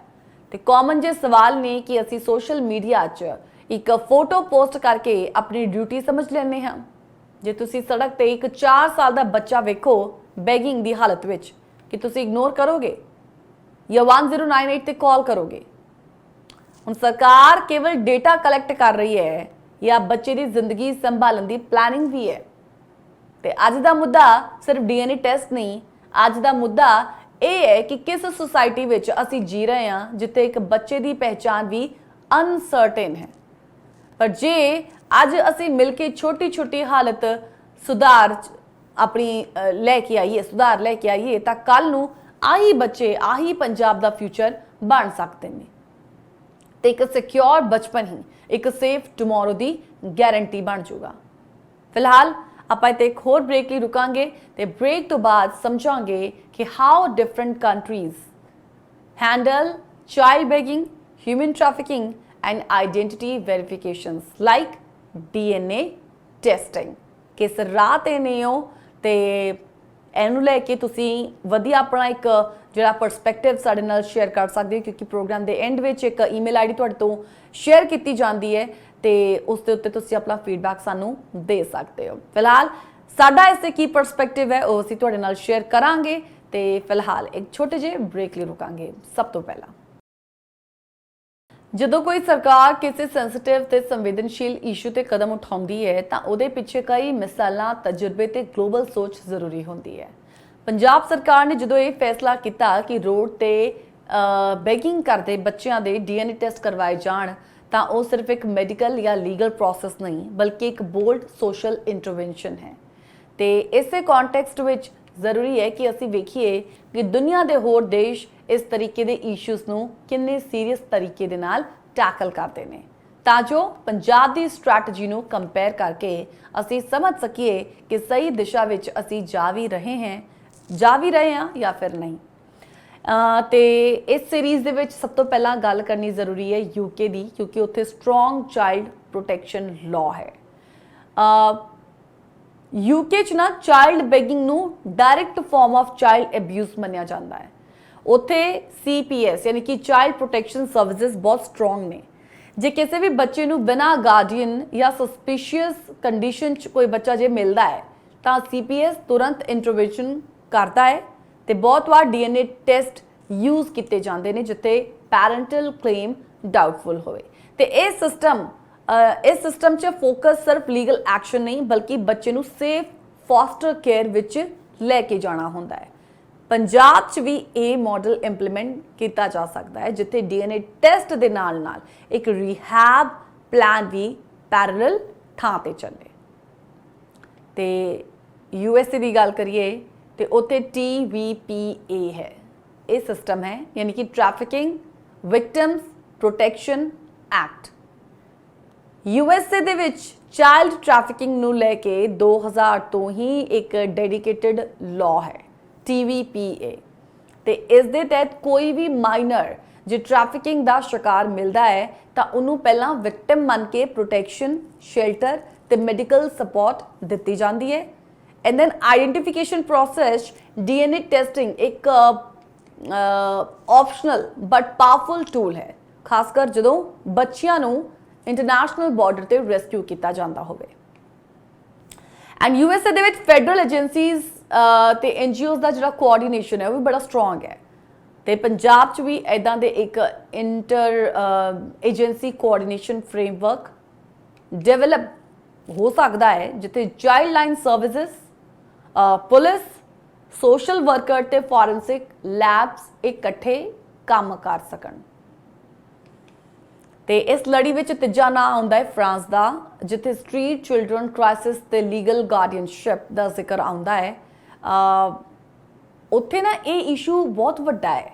ਉੱਥੇ ਗਵਰਨਮੈਂਟ ਨੇ ਸਪੈਸ਼ਲ ਚਾਈਲਡ ਸ਼ੈਲਟਰਸ ਬਣਾ ਕੇ ਲੀਗਲ ਗਾਰਡੀਅਨਸ਼ਿਪ ਸਿਸਟਮ ਡਿਵੈਲਪ ਕੀਤਾ ਹੋਇਆ ਜਿੱਥੇ ਕੋਰਟ ਦੇ ਥਰੂ ਬੱਚੇ ਦੀ ਕਸਟਡੀ ਡਿਸਾਈਡ ਹੁੰਦੀ ਹੈ ਤੇ DNA ਟੈਸਟਿੰਗ ਇੱਕ ਐਵੀਡੈਂਸ ਬਣ ਜਾਂਦਾ ਹੈ ਪੈਰੈਂਟਲ ਕਲੇਮ ਵੈਰੀਫਾਈ ਕਰਨ ਦੇ ਲਈ। ਤੇ ਪੰਜਾਬ ਵੀ ਇਸ ਮਾਡਲ ਤੋਂ ਸਿੱਖ ਸਕਦਾ ਹੈ ਕਿ ਜਿੱਥੇ DNA ਟੈਸਟ ਸਿਰਫ ਇੱਕ ਮੈਡੀਕਲ ਚੈੱਕ ਨਾ ਹੋਵੇ ਬਲਕਿ ਉਸ ਦੇ ਬੇਸ ਤੇ ਕੋਰਟ ਸੁਪਰਵਾਈਜ਼ਡ ਗਾਰਡੀਅਨਸ਼ਿਪ ਸਿਸਟਮ ਵੀ ਇੱਕ ਕ੍ਰੀਏਟ ਕਰ ਸਕੇ। ਬੰਗਲਾਦੇਸ਼ ਦੀ ਜੇਕਰ ਗੱਲ ਕਰੀਏ ਤੇ ਬੰਗਲਾਦੇਸ਼ ਦੇ ਵਿੱਚ ਨਾ ਚਾਈਲਡ ਟ੍ਰੈਫਿਕਿੰਗ ਬਹੁਤ ਸੀਰੀਅਸ ਮੁੱਦਾ ਹੈ। ਉੱਥੇ ਨੈਸ਼ਨਲ DNA ਪ੍ਰੋਫਾਈਲਿੰਗ ਪ੍ਰੋਗਰਾਮ ਦੇ ਥਰੂ ਮਿਸਿੰਗ ਚਿਲਡਰਨ ਦੇ ਕੇਸਿਸ 'ਚ ਪੈਰੈਂਟਸ ਦੇ DNA ਮੈਚ ਕਰਨ ਦਾ ਪ੍ਰੋਸੈਸ ਸ਼ੁਰੂ ਹੋ ਚੁੱਕਿਆ ਹੈ ਤੇ ਇਸ ਦੇ ਨਾਲ ਹੀ ਕਈ ਫੈਮਲੀਜ਼ ਨੂੰ ਆਪਣੇ ਬੱਚੇ ਵਾਪਸ ਵੀ ਮਿਲ ਚੁੱਕੇ ਨੇ। ਤੇ ਪੰਜਾਬ 'ਚ ਵੀ ਇਹ ਜਿਹੜਾ ਸਿਸਟਮ ਹੈ ਕ੍ਰੀਏਟ ਕੀਤਾ ਜਾ ਸਕਦਾ ਹੈ ਜਿੱਥੇ ਸੈਂਟਰਲ DNA ਡੇਟਾਬੇਸ ਬਣਾ ਕੇ ਹਰ ਰੈਸਕਿਊਡ ਚਾਈਲਡ ਦਾ ਡੇਟਾ ਮੇਨਟੇਨ ਕੀਤਾ ਜਾਵੇ ਤੇ ਸਸਪੈਕਟਡ ਫੈਮਲੀਜ਼ ਨਾਲ ਕੰਪੇਅਰ ਕਰਨ ਦਾ ਪਰਮਨੈਂਟ ਪ੍ਰੋਸੈਸ ਚੱਲੇ। ਤੇ ਇਹ ਕੁਝ ਕੰਟਰੀਜ਼ ਦੇ ਮੈਂ ਨਾਮ ਜਿਹੜੇ ਆ ਉਹ ਰੱਖੇ ਜਿੱਥੇ ਇੱਕ ਸਟਰੋਂਗ ਇੱਕ ਫੈਸਿਲਿਟੀਜ਼ ਇੱਕ ਲਾਜ਼ ਨੇ ਚਾਈਲਡ ਟ੍ਰੈਫਿਕਿੰਗ ਨੂੰ ਲੈ ਕੇ ਬੈਗਿੰਗ ਨੂੰ ਲੈ ਕੇ। ਇੱਥੇ ਨਾ ਜਦੋਂ ਆਪਾਂ ਚੈਲੰਜਸ ਇਨ ਕੰਪੈਰੀਜ਼ਨ ਦੀ ਗੱਲ ਕਰਦੇ ਹਾਂ ਤੇ ਇਹ ਕਹਿਣਾ ਜ਼ਰੂਰੀ ਹੈ ਕਿ ਹਰ ਦੇਸ਼ ਦੀ ਇੱਕ ਸੋਸ਼ੀਓ ਇਕਨੋਮਿਕ ਕੰਡੀਸ਼ਨ ਅਲੱਗ-ਅਲੱਗ ਹੁੰਦੀ ਹੈ। USA ਜਾਂ ਫਰਾਂਸ ਵਰਗੇ ਡਿਵੈਲਪਡ ਕੰਟਰੀਜ਼ 'ਚ ਇਨਫਰਾਸਟ੍ਰਕਚਰ ਬਹੁਤ ਸਟਰੋਂਗ ਹੁੰਦਾ ਹੈ ਪਰ ਪੰਜਾਬ ਜਿਵੇਂ ਆਪਾਂ ਇੱਕ ਕੰਟਰੀ ਦੀ ਨਹੀਂ ਆਪਾਂ ਤਾਂ ਸਿਰਫ ਇੱਕ ਸਟੇਟ ਦੀ ਗੱਲ ਕਰ ਰਹੇ ਹਾਂ ਜਿਵੇਂ ਡਿਵੈਲਪਿੰਗ ਰੀਜਨ ਆਪਾਂ ਪੰਜਾਬ ਦੀ ਗੱਲ ਕਰੀਏ ਤੇ ਉੱਥੇ ਰਿਸੋਰਸਿਸ ਬਹੁਤ ਲਿਮਿਟਡ ਨੇ ਪਰ ਇਸ ਦਾ ਮਤਲਬ ਇਹ ਨਹੀਂ ਕਿ ਚੇਂਜ ਪੋਸੀਬਲ ਨਹੀਂ। ਪੋਸੀਬਲ ਤੇ ਸਭ ਕੁਝ ਹੁੰਦਾ ਹੈ। ਪੰਜਾਬ ਨੂੰ ਸਿਰਫ ਪਾਲਿਸੀ ਲੈਵਲ ਤੇ ਨਹੀਂ ਕਮਿਊਨਿਟੀ ਲੈਵਲ ਤੇ ਵੀ ਸਮਝਦਾਰੀ ਦੇ ਨਾਲ ਕੰਮ ਕਰਨਾ ਪਵੇਗਾ ਜਿਵੇਂ ਕਿ NGOs ਸਕੂਲ ਤੇ ਮੁਹੱਲਾ ਲੈਵਲ ਤੇ ਅਵੇਅਰਨੈਸ ਡਰਾਈਵ ਸ਼ੁਰੂ ਕਰਨੀ ਪਵੇਗੀ ਤਾਂ ਜੋ ਲੋਕ ਖੁਦ ਇਸ ਪ੍ਰੋਬਲਮ ਨੂੰ ਸਮਝਣ ਤੇ ਰਿਪੋਰਟ ਕਰਨ 'ਚ ਰੈਡੀ ਹੋਣ। ਪੰਜਾਬ ਸਰਕਾਰ ਦਾ ਇਹ ਕਦਮ DNA ਟੈਸਟਿੰਗ ਬੋਲਡ ਹੈ ਤੇ ਗਲੋਬਲੀ ਰੈਲੇਵੈਂਟ ਵੀ। ਜਿਸ ਤਰੀਕੇ ਦੇ ਨਾਲ UK USA ਫਰਾਂਸ ਜਾਂ ਬੰਗਲਾਦੇਸ਼ ਜਿਵੇਂ ਦੇਸ਼ ਇਸ ਮੁੱਦੇ ਨੂੰ ਹੈਂਡਲ ਕਰ ਰਹੇ ਨੇ ਉਸ ਦੇ ਨਾਲ ਕੰਪੇਅਰ ਕਰਨ ਤੋਂ ਇਹ ਪਤਾ ਲੱਗਦਾ ਹੈ ਕਿ ਪੰਜਾਬ ਨੇ ਸਹੀ ਦਿਸ਼ਾ 'ਚ ਕਦਮ ਚੱਕਿਆ ਹੈ। ਹੁਣ ਜ਼ਰੂਰੀ ਇਹ ਹੈ ਕਿ ਇਸ ਪ੍ਰੋਸੈਸ 'ਚ ਟਰਾਂਸਪੇਰੈਂਸੀ ਹੋਣੀ ਜ਼ਰੂਰੀ ਹੈ ਇੱਕ ਐਫੀਸ਼ੀਐਂਸੀ ਹੋਣੀ ਜ਼ਰੂਰੀ ਹੈ ਤੇ ਇੱਕ ਕੰਪੈਸ਼ਨ ਹੋਣਾ ਚਾਹੀਦਾ ਹੈ ਕਿਉਂਕਿ DNA ਟੈਸਟ ਕਰਨਾ ਸਿਰਫ ਪ੍ਰੂਫ ਲਈ ਨਹੀਂ ਇਹ ਨਵੀਂ ਜ਼ਿੰਦਗੀ ਦੀ ਇੱਕ ਸ਼ੁਰੂਆਤ ਲਈ ਹੈ। ਤੇ ਕਨਕਲੂਜਨ ਆਈ ਹੈ ਕਿ ਅੱਜ ਪੰਜਾਬ ਸਰਕਾਰ ਨੇ ਜਿਹੜਾ ਕਦਮ ਉਠਾਇਆ ਹੈ ਚਾਈਲਡ ਬੈਗਰਸ ਦੇ DNA ਟੈਸਟ ਕਰਵਾ ਕੇ ਇਹ ਅਸਲੀ ਮਾਂ-ਬਾਪ ਦਾ ਪਤਾ ਲਗਾਉਣਾ ਹੈ। ਉਹ ਸਿਰਫ ਇੱਕ ਮੈਡੀਕਲ ਜਾਂ ਲੀਗਲ ਪ੍ਰੋਸੈਸ ਨਹੀਂ ਹੈ, ਇਨਸਾਨੀਅਤ ਦੀ ਆਵਾਜ਼ ਹੈ। ਇਹ ਕਦਮ ਉਹਨਾਂ ਬੱਚਿਆਂ ਲਈ ਉਮੀਦ ਹੈ ਜਿਨ੍ਹਾਂ ਨੂੰ ਸਾਲ ਦਰ ਸਾਲ ਕਿਸੇ ਨੇ ਆਪਣਾ ਨਹੀਂ ਸਮਝਿਆ। ਪਰ ਅਸਲ ਬਦਲਾਅ ਸਿਰਫ ਹਕੂਮਤਾਂ ਨਾਲ ਨਹੀਂ, ਇਹ ਸਮਾਜਿਕ ਜਾਗਰੂਕਤਾ ਦੇ ਨਾਲ ਆਉਂਦਾ ਹੈ। ਤੇ ਜਦੋਂ ਹਰ ਨਾਗਰਿਕ, ਹਰ NGO, ਹਰ ਸਿਸਟਮ ਮਿਲ ਕੇ ਸੋਚਦਾ ਹੈ ਕਿ ਕਿਸੇ ਹੋਰ ਦਾ ਨਹੀਂ, ਇਹ ਮੇਰੇ ਹੀ ਲਾਇਕ ਹੈ, ਤੇ ਉੱਥੇ ਅਸਲੀ ਪਰਿਵਰਤਨ ਸਾਹਮਣੇ ਆਉਂਦਾ ਹੈ। ਅੱਜ ਦੁਨੀਆ ਦੇ ਕਈ ਦੇਸ਼ਾਂ 'ਚ ਚਾਈਲਡ ਟ੍ਰੈਫਿਕਿੰਗ ਖਿਲਾਫ ਸਟਰੋਂਗ ਲਾਜ਼ ਨੇ, ਫੋਸਟਰ ਸਿਸਟਮ ਤੇ ਡੇਟਾ ਪ੍ਰੋਟੈਕਸ਼ਨ ਮਾਡਲਸ ਨੇ, ਤੇ ਪੰਜਾਬ ਵੀ ਹੁਣ ਇਸ ਦਿਸ਼ਾ 'ਚ ਵੱਧ ਚੁੱਕਿਆ ਹੈ। ਤੇ ਹੁਣ ਸਿਰਫ ਨੀਅਤ, ਐਗਜ਼ੀਕਿਊਸ਼ਨ ਤੇ ਸਮਾਜ ਦਾ ਸਾਥ ਚਾਹੀਦਾ ਹੈ। ਆਪਣੇ ਵਿਚਾਰ ਤੁਸੀਂ ਸਾਡੇ ਨਾਲ ਸ਼ੇਅਰ ਕਰਨਾ ਜੀ ਬਹੁਤ ਜ਼ਰੂਰੀ ਹੈ। ਤੁਹਾਡੇ ਵਿਚਾਰਾਂ ਕੀ ਨੇ ਤਾਂ ਜੋ ਅਸੀਂ ਸਮਝ ਸਕੀਏ ਕਿ ਸਾਡੇ ਵਿਊਅਰਸ ਇਸ ਮੁੱਦੇ ਤੇ ਕੀ ਸੋਚਦੇ ਨੇ ਜਿਹੜਾ ਪੰਜਾਬ 'ਚ ਚੱਕਿਆ ਗਿਆ ਹੈ DNA ਟੈਸਟਿੰਗ ਦਾ, ਉਹਨਾਂ ਬੱਚਿਆਂ ਦਾ ਜਿਹੜੇ ਸਟਰੀਟਸ ਤੇ ਭੀਖ ਮੰਗਦੇ ਨੇ।